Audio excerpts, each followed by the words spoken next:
আসসালামু আলাইকুম, আমি রাকিবুল হাসান। আজকে আমরা পড়াশোনা করব ইঞ্জিনিয়ারিং ফিজিক্স নিয়ে। ইঞ্জিনিয়ারিং এ ভেক্টর অধ্যায় থেকে কি কি ইম্পর্টেন্ট জিনিস আছে আমরা আজকে এগুলো নিয়ে আলোচনা করব। চলো আমরা প্রথমে শুরু করি। প্রথমে দেখো, এখানে একটা বৃত্ত দেওয়া আছে। বৃত্তে কি বলা হয়েছে? বৃত্তে পি বিন্দু আছে, কিউ বিন্দু আছে, এবং এখানে দেখো বৃত্তের এই পি বিন্দু যেখানে অবস্থান করেছিল সেই বিন্দুটা চেঞ্জ হয়ে গেছে। চেঞ্জ হয়ে কি হয়েছে? পি বিন্দুর জায়গায় কিউ বিন্দু চলে এসেছে এবং কিউ এর জায়গায় পি বিন্দু চলে গেছে। তো এই কাহিনী আমাদের একটা চাকার সাথে তুলনা করতে পারি। গাড়ির চাকা, তোমরা একটা ধরে নাও, গাড়ির চাকা যখন একটা পাক দেয় তখন কি নিচে যে পি বিন্দু ছিল এটা কি পাক দিলে কি উপরে চলে যায় না? জাস্ট একটা এক পাক দিলে কি হয়? পি বিন্দুটা নিচ থেকে উপরে চলে যায়। তাহলে আমরা এটাকে তুলনা করব গাড়ির চাকার সাথে। দেখো, গাড়ির চাকা যদি একটা পাক দিয়ে নেয় তাহলে কি পি বিন্দুটা নিচ থেকে কি উপরে উঠে যায় না? পি বিন্দু দেখো এখানে নিচ থেকে উপরে উঠে গেছে, আর কিউ বিন্দুটাকে উপর থেকে নিচে চলে আসছে না? তবে এখানে উপর থেকে নিচে চলে আসছে। তাহলে এই মধ্যবর্তী যে দূরত্ব, মানে কি অল্প একটু যদি অগ্রসর হয়, বৃত্তের অল্প একটু অগ্রসর কিভাবে হয়? পরিধির সাথে হয়। বৃত্তে কি আমরা পরিধির সাথে তুলনা করি না সবসময়?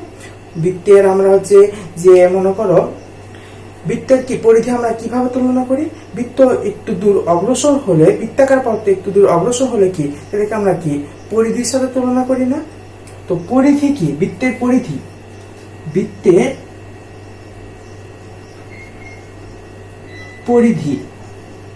বৃত্তের পরিধি কি আমাদের? যে পরিধি ইকুয়াল টু 2πr। মানে কি বৃত্তের পরিধিটা কিভাবে হয়? দেখো, এরা যদি একটা বৃত্ত হয়, এই পি বিন্দুটা এই পথটা পুরো ঘুরে আসতে কত সময় নেবে বা কত দূরত্ব অতিক্রম করতে হবে? 2πr। এই 2πr দূরত্ব অতিক্রম করতে হবে, রাইট? দেখো, এই বৃত্তটা কি অর্ধবৃত্ত গেছে না? দেখো, জাস্ট একটা পাক হয়েছে, কিন্তু পি বিন্দুতে কিন্তু ফিরে আসেনি। পি বিন্দুতে ফিরে আসতে হলে কি আরেকবার মনে করো পাক দিতে হবে, তাহলে কি হবে? পি বিন্দু ফিরে আসবে। তাহলে পি বিন্দু থেকে যদি অর্ধ পাক দেয় তাহলে এই মধ্যবর্তী যে এই দূরত্ব যে পরিধি দ্বারা আমরা কল্পনা করতেছি বা চিন্তা করতেছি, এই পরিধিটা কি আমাদের অর্ধ পরিধি না? তাহলে আমরা কি লিখতে পারি? d equal to 2πr/2 equal to πr। এটা কি আমরা বলতে পারি?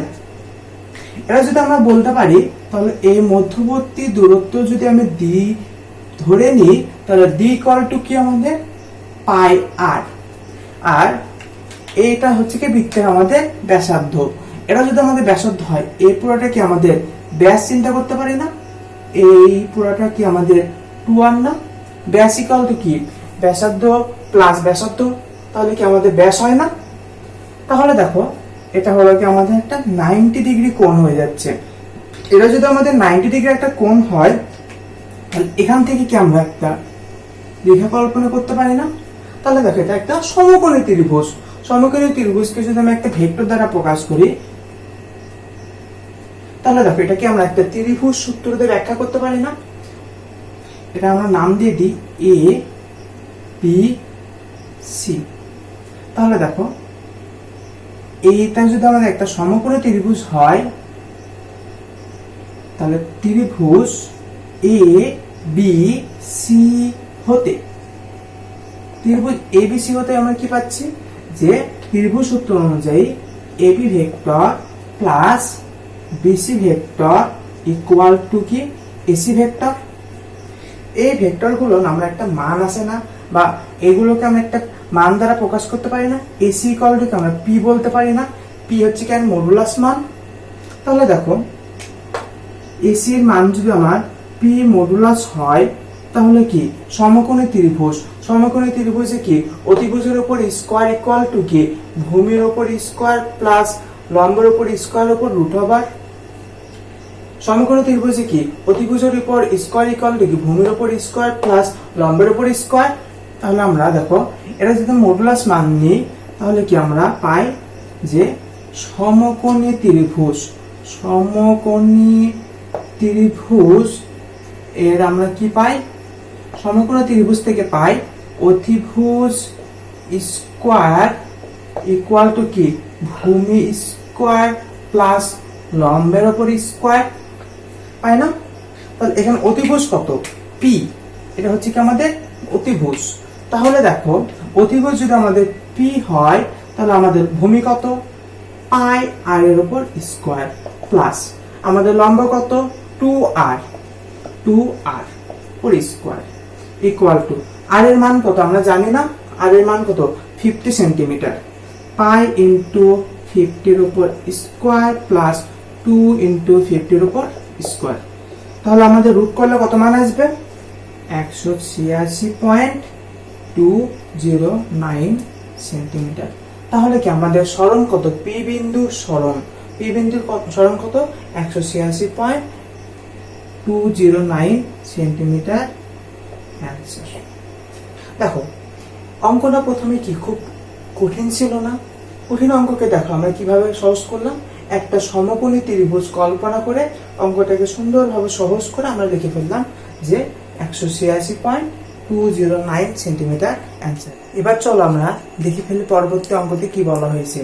পরবর্তী অঙ্কতে বলা হয়েছে 5 কিলোমিটার পার আওয়ার বেগে উলম্বভাবে বৃষ্টি পড়তেছে এবং 40 কিলোমিটার পার আওয়ার বেগে উত্তর হতে দক্ষিণ দিকে বাতাস বইছে এবং উত্তর হতে দক্ষিণ অভিমুখী চলন্ত গাড়ির গতিবেগ নির্ণয় করো যাতে গাড়ির সামনে এবং পেছনের কাচ ভেজে, শুধু পিছনের কাচ ভেজে।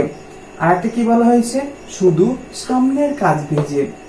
এই অঙ্ক আমরা ইন্টারমিডিয়েটে পড়ে এসেছি। কেমন ভাবে পড়েছি, অঙ্কটা পড়েছিলাম আমরা লোক এবং বৃষ্টি সম্পর্কিত অঙ্ক। ওখানে খুব সিম্পল ভাবে অঙ্ক দেওয়া ছিল, লোকের বেগ দেওয়া থাকতো, বৃষ্টির বেগ দেওয়া থাকতো, মাঝখানে যে থিটা কোণ উৎপন্ন হয় এটা বের করতে হতো, কখনো থিটার মান দেওয়া থাকতো, বৃষ্টির বেগ লিখতে হতো, বা কখনো লোকের বেগ নির্ণয় করতে হতো। কিন্তু ওখানে কখনোই বাতাসের যে বেগ এটা কখনোই দেওয়া ছিল না। বাতাসের বেগ দিয়েও নতুন কোনো অঙ্ক আসতে পারে ইঞ্জিনিয়ারিং প্রিপারেশনের জন্য, বিশেষ করে রুয়েট বুয়েট কুয়েটের জন্য এই অঙ্কগুলো খুব ইম্পর্টেন্ট। চলো আমরা অঙ্কর কথা অনুযায়ী আমরা চিত্র আঁকাই ফেলি। কি বলেছে, উত্তর হতে দক্ষিণ দিকে বাতাস বইছে, নর্থ থেকে সাউথের দিকে আমাদের বাতাস বইছে, নর্থ থেকে সাউথের দিকে আমাদের বাতাস বইছে। আর বলেছে কি বৃষ্টি উলম্ব ভাবে পড়তেছে, বৃষ্টি যদি উলম্ব ভাবে পড়ে এটা হলো আমাদের বৃষ্টি। বৃষ্টির বেগ আমরা এই দিক বলবো ভি আর, রেইন যেহেতু বৃষ্টির ইংরেজি তাহলে আর থেকে ভি রেইন। আর বাতাস বসে কি উত্তর থেকে দক্ষিণ দিকে, নর্থ থেকে সাউথে, তাহলে হচ্ছে কি বাতাস হচ্ছে কি আমাদের এ বরাবর ভি ডাব্লিউ, উইন্ড মান হচ্ছে কি বাতাস, তাহলে ওখান থেকে আমরা প্রথম অক্ষর ডাব্লিউ নেব। আর গাড়িটাও দেখো, গাড়িও দেখো একই দিকে চলতেছে, উত্তর হতে দক্ষিণ দিকে, গাড়িও একই দিকে চলতেছে ভিবি। দেখো আমাদের প্রথমে আগে বের করে ফেলতে হবে যে বৃষ্টির যে লব্ধি বেগটা এটা কি। বৃষ্টির লব্ধি বেগ আমি জানি না, এখানে তিনটা জিনিস একসাথে যাচ্ছে, বাতাস যাচ্ছে, গাড়ি যাচ্ছে এবং বৃষ্টির বেগও যাচ্ছে। তিনটা জিনিস যখন থাকে, তিনটে থেকে আমাদেরকে দুটা জিনিস বের করে নিতে হবে, বা তিনটাকে রেখে আমাদের ক্যালকুলেশনে চিন্তা ভাবনা করতে হবে।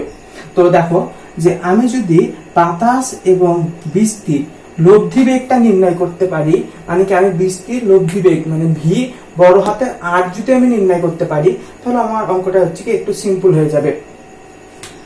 তাহলে আমাদের লব্ধি বেগ এই বরাবর ক্রিয়া করে, এটা 90 ডিগ্রি যেহেতু কোণ, তাহলে এটা হচ্ছে কি লব্ধি বেগ ভি আর। তাহলে আমাদের বৃষ্টির লব্ধি বেগ ভি আর ইকুয়াল টু কি, যে বাতাসের বেগ প্লাস হচ্ছে কি আমাদের বৃষ্টির বেগ, এটা হচ্ছে কি আমাদের বৃষ্টির লব্ধি বেগ। বৃষ্টির লব্ধি বেগ যদি আমি পেয়ে যাই, তাহলে কি আমি গাড়ির সাপেক্ষে বৃষ্টির বেগ আমরা বের করতে পারবো না? গাড়ির সাপেক্ষে এটা যদি আমাদের বৃষ্টির লব্ধি বেগ হয়, তাহলে কি আমাদের গাড়ির সাপেক্ষে আমি বৃষ্টির লব্ধি বেগ নির্ণয় করতে পারবো। আমরা যেভাবে লোকের অঙ্কতে করতাম, লোক বৃষ্টি সম্পর্কিত যে অঙ্কগুলো ছিল ওখানে আমরা যেভাবে করতাম যে গাড়ির সাপেক্ষে একটুকু বেগ আমরা বের করে ফেলবো। একটুকু বেগ কত? গাড়ির সাপেক্ষে বৃষ্টির বেগ। দেখো, গাড়ির সাপেক্ষে যখন বৃষ্টির বেগ কোনো কিছু সাপেক্ষে পড়লে থেকে বাদ দিতে হবে, এটা কিন্তু আমাদের খুব সুন্দর একটা সূত্র আছে, মানে শর্টকাট একটা টেকনিক আছে। ইঞ্জিনিয়ারিং প্রিপারেশনের জন্য অবশ্যই তোমাকে শর্টকাট কিছু টেকনিক মনে রাখতে হবে। তুমি কম সময়ে যেন খুব তাড়াতাড়ি অ্যান্সার দিতে পারো, এরকম টেকনিক তোমাকে জেনে যেতে হবে, নাহলে কখনো ইঞ্জিনিয়ারিং এর প্রিপারেশনে চান্স পেতে পারবে না। তো গাড়ির সাপেক্ষে বৃষ্টির বেগ, গাড়ির সাপেক্ষে বৃষ্টির বেগ তো আমাকে বাদ দিতে হবে, কিছু একটা তো বাদ দিতে হবে। কি বাদ দিতে হবে? কোনটা বাদ দিতে হবে? এখানে একটা টেকনিক আছে, সেটা হলো কি, দেখো, যেটা সাপেক্ষের পরে থাকবে, পরের যে শব্দটা, এটা থেকে আগেরটা বাদ দিতে হবে। এটা তোমার একটা টেকনিক্যাল বিষয়। তুমি যদি টেকনিক্যাল বিষয় মনে রাখতে পারো তাহলে তোমার জন্য ইঞ্জিনিয়ারিং পরীক্ষা দেওয়াগুলো খুব সুবিধাজনক হবে। তাহলে দেখো, বৃষ্টির বেগ থেকে যদি আমি গাড়ির বেগটা বাদ দিয়ে দিই তাহলে কি, গাড়ির সাপেক্ষে বৃষ্টির বেগ না, কোনো কিছু সাপেক্ষে, তাহলে কি বৃষ্টির বেগ ভি আর মাইনাস গাড়ির বেগ কত? V B. ভি আর এর মান কত? V W plus VC minus VB equal to VC plus V W minus VB. এই যে দেখো, এই অংশটুকুর আমরা মান জানতাম না, এখান থেকে বের করে ফেললাম কি, যে V W minus VB, V W minus VB, এই অংশটুকুর মান। গাড়ির সাপেক্ষে বৃষ্টির বেগ আমরা বের করে এখান থেকে পেলাম কি, এই অংশটুকুর মান কত? V W minus VB. তাহলে আমরা এখন দেখো, এই যে থিটা, এটা যদি আমাদের একটা 90 ডিগ্রি বা সমকোণী ত্রিভুজ হয়, সমকোণী ত্রিভুজ, এটা তো আমাদের অতিভুজ, এটা যেহেতু থিটা এটার সাথে আছে, মানে রেইনের সাথে থিটা আছে, তাহলে কি এটা আমাদের ভূমি, তাহলে এই অংশটাকে আমাদের লম্ব। তাহলে কি ট্যান থিটা ইকুয়াল টু কি আমরা বলতে পারি, ত্রিকোণমিতিক সূত্রে আমরা বলতে পারি লম্ব বাই ভূমি। লম্ব কত? V W minus V B by V R. এখানে এখন সবকিছুই নির্ভর করবে এই থিটার উপর। থিটার মান যদি 0 ডিগ্রি হয়, থিটার মান যদি 0 ডিগ্রির চেয়ে বড় হয়, থিটার মান যদি 0 ডিগ্রির চেয়ে কম হয়, মানে কি, তাহলে আমরা কি ধরনের কেস দাঁড় করতে পারি, এগুলো নিয়ে আমরা আলোচনা করব। দেখো, থিটার মান যদি 0 ডিগ্রি হয়, এই থিটার মানটা যদি আমাদের 0 ডিগ্রি, থিটার মানটা যদি আমাদের এই বরাবর হয়, তাহলে আমাদের কি হতে পারে, যে তাহলে আমাদের কি হবে, থিটা ইকুয়াল টু যদি 0 ডিগ্রি হয়, তাহলে কি হবে, সামনের এবং পিছনের কাজ ভিজবে, কাজ ভিজবে, সামনে এবং পেছনে কাজ ভিজবে। থিটা ইকুয়াল টু যদি 0 ডিগ্রি হয়, তাহলে কি ট্যান থিটা ইকুয়াল টু কি, ট্যান 0 ডিগ্রি, ট্যান 0 ডিগ্রি মান কত? 0। ট্যান থিটার মান যদি আমি বসাই দিই, VB by V R equal to 0, এখান থেকে যদি আমি ক্যালকুলেশন করি তাহলে V W equal to VB. তাহলে কি আমাদের বাতাসের বেগ যা, গাড়ির বেগটাও যদি তাই হয়, তাহলে সামনে এবং পেছনে কাজ ভিজবে। তাহলে গাড়ির চালককে আমাদের কত বেগে গাড়ি চালাতে হবে? 40 কিলোমিটার পার আওয়ার বেগে যদি সে গাড়ি চালায়, তাহলে গাড়ির সামনের এবং পেছনের কাজ উভয় ভিজবে। তাহলে শুধু যদি পিছনের কাজ ভিজাতে চাই, তাহলে আমাদের কি কি করতে হবে?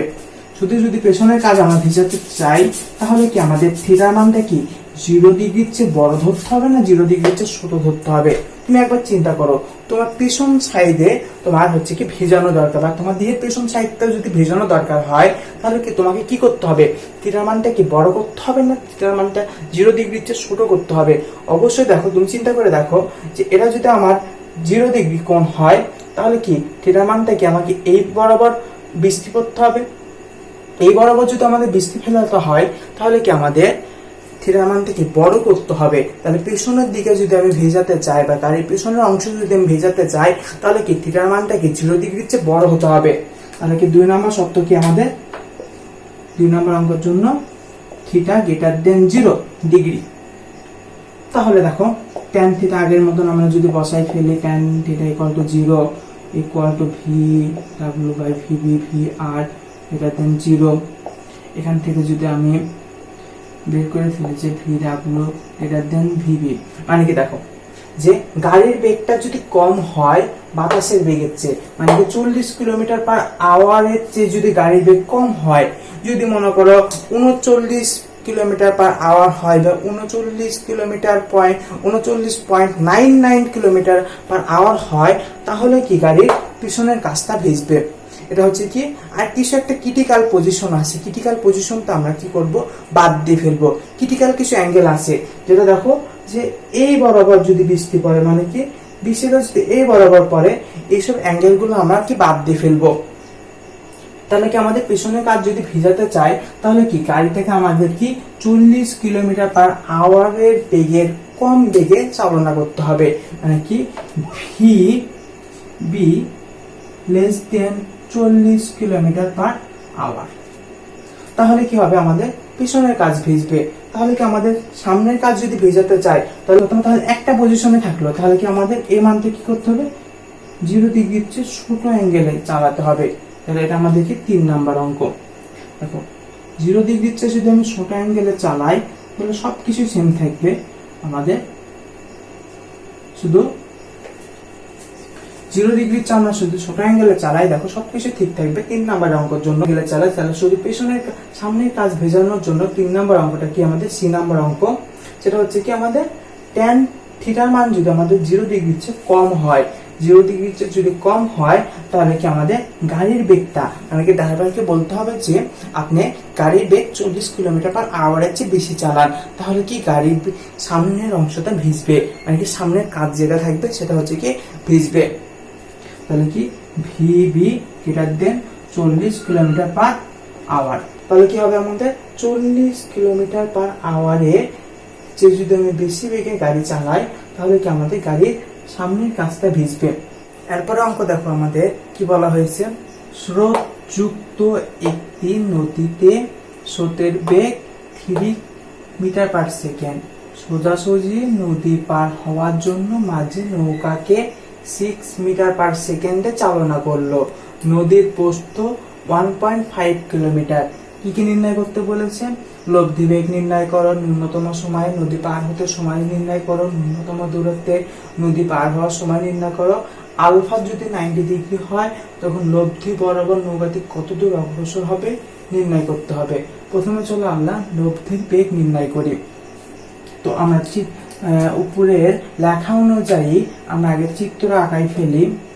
এটা মনে করি একটা নদী, নদীতে এই বরাবর স্রোত যায়, স্রোতের বেগ আমি ইউ দিলাম।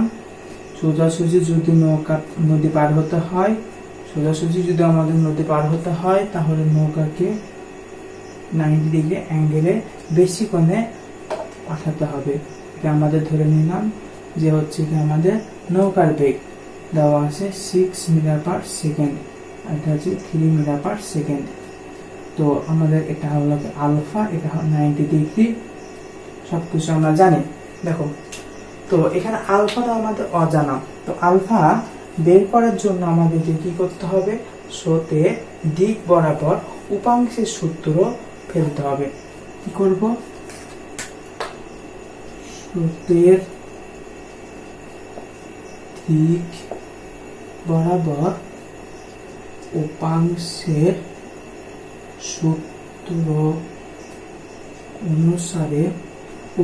সূত্র অনুসারে, যেহেতু এখন ইন্টারমিডিয়েট থেকে ইঞ্জিনিয়ারিং প্রিপারেশনের পরীক্ষা দেবো, তো স্রোতের বেগের উপাংশের সূত্র আমাদের জানার কথা, ইউ কস 0 ডিগ্রি প্লাস, এটা যদি ইউ কস 0 ডিগ্রি হয়, এটা হচ্ছে কি V cos alpha equal to, এটা আমাদের আর, আর হচ্ছে কি আর কস 90 ডিগ্রি, এটা হচ্ছে কি আমার স্রোতের বেগের উপাংশের সূত্র। তাহলে কস আলফা ইকুয়াল টু কত, মাইনাস ইউ বাই ভি। তো আমরা যেহেতু কস আলফা মান বের করতে পেরেছি, তাহলে আমরা আর এর মান, লব্ধি মান বের করতে পারবো। R equal to root over U square plus V square plus 2 U V cos alpha. এখানে যদি আলফা মান মাইনাস ইউ বাই ভি বসাও, তাহলে একবারে মান আসবে যে V square minus u square. এখান থেকে তুমি যদি 6 স্কয়ার মাইনাস 3 উপর স্কয়ার করো, তাহলে 3√3 মিটার/সেকেন্ড। এটা হচ্ছে কি আমাদের লব্ধির মান। তো আমাদের তো লব্ধির মান নির্ণয় করে ফেললাম। ন্যূনতম সময়ে নদী পার হতে সময় কত লাগবে, 2 নাম্বার টি মিনিমাম।